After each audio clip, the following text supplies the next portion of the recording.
I am so excited that we're talking about the definition of art because this is how we all became friends, you guys. Honest to vlog.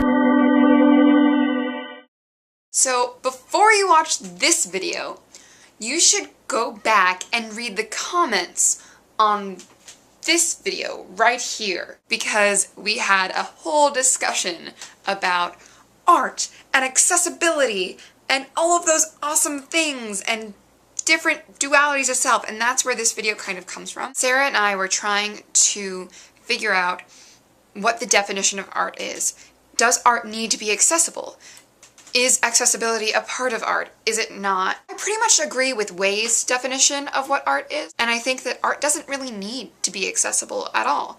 In The Things I Carried by Tim O'Brien, Brian explores the difference between story truth and happening truth. Tim argues that story truth is in fact more true than happening truth. In order to get you to feel what he felt, he sometimes needs to exaggerate things or tell things in a different way so that you can fully experience his truth, even if what he's actually telling you isn't entirely 100% fact. I think that this fits in a lot into the duality of self that YouTubers often face.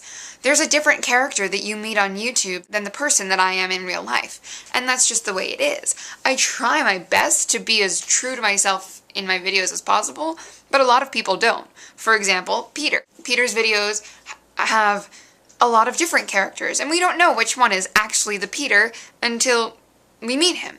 The Peter is a different person than Peter, my friend. Often, the Peter comes off as arrogant, and we don't really realize that he's not the actual way that Peter is. A lot of YouTubers have different YouTube personalities than real life personalities, and I wouldn't say that their YouTube personality is necessarily their story truth. Before, when I made videos that were cute, they weren't fully honest because it made it seem like that's just who I am. And I am kind of cute in real life, I'll admit that, but I'm not as cute as I was in my first videos. Peter, on the other hand, is pretty clear about the fact that he's being sarcastic about the character he's portraying. The Peter is obviously not Peter. It's a little bit more honest in some way for him to be portraying himself in a completely different way than it is for me to be somewhat kind of like me. Sexy Phil at VidCon said that he's not as much of a douchebag in real life as he is in his videos, and that if he was, he'd get sick of himself.